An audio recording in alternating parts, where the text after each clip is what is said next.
नमस्कार। आकाशवाणी जयपुर अजमेर से प्रस्तुत हैं प्रादेशिक समाचार।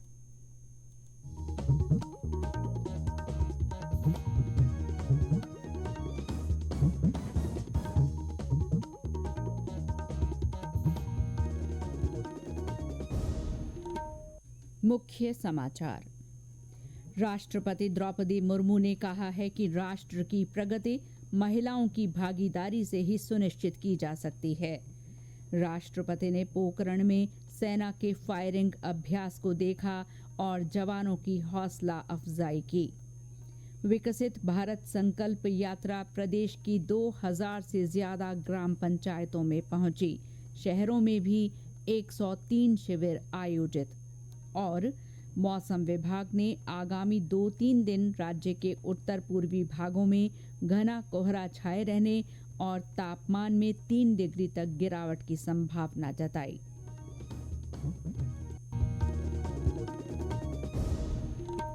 समाचारों के साथ मैं शीला चावला।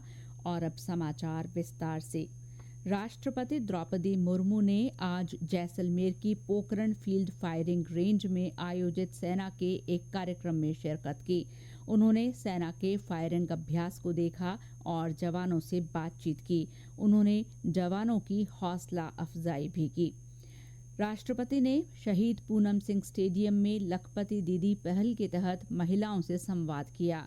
श्रीमती मुर्मू ने कहा कि राष्ट्र की प्रगति महिलाओं की भागीदारी से ही सुनिश्चित की जा सकती है। स्वयं सहायता समूह द्वारा किए जाने वाले कार्य समाज के वंचित एवं पिछड़े वर्ग, खासकर महिलाओं को आश्रित होने की स्थिति से निकालकर स्वावलंबी बनाने में प्रभावी योगदान दे रहे हैं। देशवासियों का प्रण है कि भारत एक विकसित राष्ट्र के रूप में आजादी की शताब्दी मनाए। इस लक्ष्य की पूर्ति के लिए हमारे आत्मनिर्भर होना अत्यंत आवश्यक है, लेकिन ये तभी संभव है जब देश की प्रत्येक महिला सबला हो, आत्मनिर्भर हो और सशक्त हो। राष्ट्रपति ने महिलाओं द्वारा लगाए गए स्टॉल्स को भी देखा। इन महिलाओं ने राष्ट्रपति को अपने उत्पादों के बारे में जानकारी दी। श्रीमती मुर्मू इस दौरान आत्मनिर्भर महिलाओं से बातचीत में काफी खुश नजर आईं। कार्यक्रम में उनके साथ राज्यपाल, मुख्यमंत्री और केंद्रीय मंत्री गजेंद्र सिंह शेखावत भी मौजूद रहे। राजस्थान ग्रामीण आजीविका विकास परिषद राजीविका के राज्य महाप्रबंधक ने बताया कि कार्यक्रम में स्वयं सहायता समूहों की 5000 से ज्यादा महिलाओं ने भाग लिया। इन स्वयं सहायता समूहों के माध्यम से 45 लाख महिलाओं को लाभ पहुंच रहा है। इससे पहले राष्ट्रपति के आज जैसलमेर पहुंचने पर हवाई अड्डे पर राज्यपाल कलराज मिश्र और मुख्यमंत्री भजनलाल शर्मा ने उनका स्वागत किया। प्रधानमंत्री नरेंद्र मोदी ने विकसित भारत संकल्प यात्रा कार्यक्रम के तहत बने 1 करोड़ से अधिक आयुष्मान कार्डों पर प्रसन्नता व्यक्त की है। प्रधानमंत्री ने एक सोशल मीडिया पोस्ट में कहा कि ये उपलब्धि काफी उत्साह बढ़ाने वाली है। उन्होंने कहा कि विकसित भारत संकल्प यात्रा का उद्देश्य देश भर के गरीबों तक जन कल्याणकारी योजनाओं का लाभ पहुंचाना है। प्रदेश में विकसित भारत संकल्प यात्रा 2052 से ज्यादा ग्राम पंचायतों तक पहुंच चुकी है। साथ ही शहरों में भी 103 शिविर आयोजित किए जा चुके हैं। यात्रा के नागरिकों को केंद्र सरकार की 25 जन कल्याणकारी योजनाओं की जानकारी देने के साथ ही कई योजनाओं के लिए शिविरों में भी पंजीकरण किया जा रहा है। आज विकसित भारत संकल्प यात्रा डूंगरपुर जिले के चाड़ोली और करावाड़ा गांव पहुंची, जहां पर ग्रामीणों ने यात्रा का स्वागत किया। ग्रामीणों ने केंद्र सरकार की योजनाओं के लिए अपने आवेदन भी भरे। पूर्व राज्य मंत्री सुशील कटारा और सीमलवाड़ा प्रधान कारीलाल ननोमा ने ग्रामीणों को विकसित भारत की शपथ भी दिलाई। गंगापुर सिटी में विभिन्न स्थानों पर शिविर आयोजित किए गए। ग्राम पंचायत रोसी और नादोती में विकसित भारत की शपथ दिलाई गई। गंगापुर सिटी में आयोजित शिविर के दौरान टीबी स्क्रीनिंग की लाभार्थी गुड्डी मीना ने उपचार और सहायता राशि उपलब्ध करवाने के लिए केंद्र सरकार तथा प्रधानमंत्री का आभार व्यक्त किया। मेरा नाम गुड्डी मीणा है। मैं गांव की रौसी की रहने वाली हूँ। मेरे पति का नाम मुकेश चंद मीणा है। मैं बीमार रहती थी, मैंने इलाज करा था। डॉक्टर ने मेरे बीमारी बताई, जांच करवाई, डॉक्टर ने टीबी घोषित कर दी। और फिर मुझे प्रति माह महीना के लिए पैसे मिलते थे और मोदी जी को धन्यवाद। झालावाड़ जिले के 2 किसानों ने विकसित भारत संकल्प यात्रा के दौरान बताया कि उन्हें केंद्र सरकार द्वारा चलाई जा रही विभिन्न योजनाओं से लाभ मिल रहा है। गांव अलाव पचपहाड़ के किसान ने बताया कि मृदा परीक्षण योजना से उसकी उपज में लाभ मिला है। दूसरे किसान ने नैनो यूरिया के उपयोग से अच्छी फसल और जमीन संरक्षण में मदद मिलने के बारे में बताया। बारां में विकसित भारत संकल्प यात्रा के जिला प्रभारी अजितेश कुमार ने अधिकारियों की बैठक लेकर उन्हें आवश्यक निर्देश दिए। टोंक जिले में मालपुरा की ग्राम पंचायत टोरडी, रिडलिया बुजुर्ग, इंडोली, तिलांजू, उनियारा ब्लॉक के मोहम्मदगढ़ और गोठड़ा में संकल्प यात्रा पहुंची। इस दौरान ग्रामीणों को आयुष्मान भारत कार्ड, पीएम आवास सहित कई योजनाओं से लाभान्वित किया गया। जालौर जिले के पादरली, कवराड़ा, चांदना, सियाणा, भांडापुर, आलवाड़ा, थूर और मुड़तरा सिली ग्राम पंचायत में विकसित भारत संकल्प यात्रा का फूलमाला और ढोलबाजी के साथ स्वागत किया गया। सियाणा ग्राम पंचायत में ड्रोन द्वारा नैनो फर्टिलाइजर छिड़काव का प्रदर्शन कर किसानों को नैनो फर्टिलाइजर का उपयोग करने के लिए जागरूक किया गया। साथ ही कृषि विभाग के अधिकारियों द्वारा किसानों को जैविक खेती के प्रयोग और इसके लाभ के बारे में जानकारी दी गई।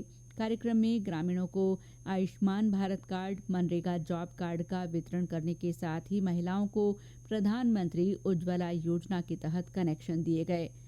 इसके अलावा चिकित्सा और स्वास्थ्य विभाग द्वारा ग्रामीणों की स्वास्थ्य जांच कर उन्हें जन औषधि योजना के तहत दवाइयों का वितरण किया गया। चूरू के गांव ढाढर और लाखों में केंद्र की कल्याणकारी योजनाओं में ग्रामीणों का रजिस्ट्रेशन किया गया। करौली में संकल्प यात्रा को लेकर आज सांसद मनोज राजौरिया ने जिला कलेक्टर अंकित कुमार सिंह से यात्रा के लाभ और रजिस्ट्रेशन पर विस्तार से चर्चा की। इस दौरान विधायक दर्शन सिंह गुर्जर और हंसराज मीणा भी मौजूद रहे। दौसा जिले में संचालित विकसित भारत संकल्प यात्रा में 4 मोबाइल वैन रोजाना 8 ग्राम पंचायतों में योजनाओं की जानकारी जन जन तक पहुंचा रही हैं। ये समाचार आकाशवाणी जयपुर अजमेर से प्रसारित किए जा रहे हैं। समाचारों में आगे है मौसम का हाल और कुछ अन्य खबरें, लेकिन पहले ये संदेश। सिक्का सिक्का सिक्का चलेगा पक्का पक्का। सिक्कों की उम्र लंबी होने के कारण एक ही मूल्य वर्ग के विभिन्न सिक्के साथ साथ चलन में रहते हैं। इसलिए अफवाहों से बचें और इन्हें बेझिझक लेन देन के लिए इस्तेमाल करें। बैंकों को भी निर्देश है कि ग्राहकों से सिक्कों को आसानी से स्वीकारें। सिक्का सिक्का सिक्का चलेगा पक्का पक्का। आरबीआई कहता है, जानकार बनिए, सतर्क रहिए। केंद्रीय जल शक्ति मंत्री गजेंद्र सिंह शेखावत ने कहा है कि देश आज विकसित होने की ओर तेजी से अग्रसर है। बदलाव के इस दौर में नई पीढ़ी को भी अपना योगदान देना होगा ताकि वे विकसित भारत को बनते हुए स्वयं देख सकें। आज जोधपुर में रोटरी क्लब के कार्यक्रम को संबोधित करते हुए श्री शेखावत ने कहा कि देश समपरिवर्तन के दौर से गुजर रहा है और भारत विकसित होने वाले राष्ट्रों की श्रृंखला में आगे है। इस दौरान कृषि राज्य मंत्री कैलाश चौधरी ने भी अपने विचार व्यक्त किए। विधानसभा अध्यक्ष वासुदेव देवनानी ने आज अजमेर में जलदाय विभाग के अधिकारियों के साथ चर्चा की। उन्होंने शहर में असमान और अनियमित जलापूर्ति पर नाराजगी जताई और कहा कि शहर में अगले 15 दिन में 48 घंटे जलापूर्ति हो। इसके साथ ही अन्य समस्याओं का भी समयबद्ध निराकरण हो। उन्होंने कहा कि बीसलपुर से अजमेर आ रही सीमेंटेड पाइपलाइन को बदलकर स्टील की पाइपलाइन बिछाने का प्रस्ताव सरकार को 15 दिन में भिजवाया जाए। साथ ही विधानसभा क्षेत्र में स्वीकृत ट्यूबवेल और हैंडपंपों को शीघ्र खुदवाने का काम किया जाए। पूर्व प्रधानमंत्री चौधरी चरण सिंह की आज जयंती है। इस मौके पर लोकसभा अध्यक्ष ओम बिरला ने सदन में पूर्व प्रधानमंत्री को श्रद्धा सुमन अर्पित किए। उन्होंने कहा कि श्री चौधरी के ग्रामीण विकास और भूमि सुधार के क्षेत्र में किए गए उल्लेखनीय कार्यों के लिए देश उनका कृतज्ञ रहेगा। मुख्यमंत्री भजनलाल शर्मा ने किसानों के कल्याण और ग्रामीण भारत के समग्र उत्थान के लिए आजीवन समर्पित रहे श्री सिंह की जयंती पर उन्हें श्रद्धांजलि दी। पूर्व प्रधानमंत्री की जयंती आज भरतपुर में भी श्रद्धाभाव के साथ मनाई गई। राष्ट्रीय लोकदल की ओर से आयोजित श्रद्धांजलि सभा में चौधरी चरण सिंह के चित्र पर पुष्पांजलि अर्पित कर नमन किया गया। टोंक में इस मौके पर कृषि मंडी प्रांगण में भारी संख्या में किसान जुटे। हनुमानगढ़ में कृषि विभाग द्वारा राष्ट्रीय किसान दिवस मनाया गया। नागौर के राजकीय कृषि महाविद्यालय में भी कार्यक्रम आयोजित किया गया। और अब मौसम। प्रदेश में पश्चिमी विक्षोभ के असर से पिछले 24 घंटों में जयपुर, भीलवाड़ा, टोंक, जोधपुर जिलों में कहीं कहीं हल्की बारिश या बूंदाबांदी दर्ज की गई है। इस दौरान न्यूनतम तापमान में 2 से 4 डिग्री सेल्सियस की बढ़ोतरी भी रिकॉर्ड की गई है। सबसे कम 5.6 डिग्री सेल्सियस तापमान सीकर के फतेहपुर में रिकॉर्ड किया गया। राजधानी जयपुर में रात का पारा बढ़कर 13.7 डिग्री सेल्सियस दर्ज हुआ। इस बीच मौसम विभाग ने कहा है कि राज्य के उत्तर पूर्वी भागों में अगले 2-3 दिन कहीं कहीं मध्यम से घना कोहरा छाए रहने की संभावना है। न्यूनतम तापमान में अगले 2 दिनों के दौरान फिर 2 से 3 डिग्री सेल्सियस की गिरावट हो सकती है। विधानसभा चुनाव में मॉडल के रूप में भरतपुर का अध्ययन करने के लिए आज 15 सदस्यीय विदेशी प्रतिनिधिमंडल भरतपुर पहुंचा। प्रतिनिधिमंडल ने मतदान केंद्रों की व्यवस्था, चेक पोस्ट और सीमावर्ती प्रदेशों की सीमाओं पर बनाए गए निगरानी तंत्र का अध्ययन किया। साथ ही मतदान केंद्रों की व्यवस्था को भी देखा। चुनाव आयोग द्वारा भरतपुर को विदेशी दल के भ्रमण के लिए चुना गया था। प्रतिनिधिमंडल में इथोपिया के 4, म्यांमार और मालदीव के 3-3, मॉरिशस और कीनिया के 2-2 और दक्षिण सूडान से 1 नागरिक शामिल थे। और अंत में मुख्य समाचार एक बार फिर। राष्ट्रपति द्रौपदी मुर्मू ने कहा है कि राष्ट्र की प्रगति महिलाओं की भागीदारी से ही सुनिश्चित की जा सकती है। राष्ट्रपति ने पोखरण में सेना के फायरिंग अभ्यास को देखा और जवानों की हौसला अफजाई की। विकसित भारत संकल्प यात्रा प्रदेश की 2000 से ज्यादा ग्राम पंचायतों में पहुंची है। इसके तहत शहरों में भी 103 शिविर आयोजित किए गए हैं।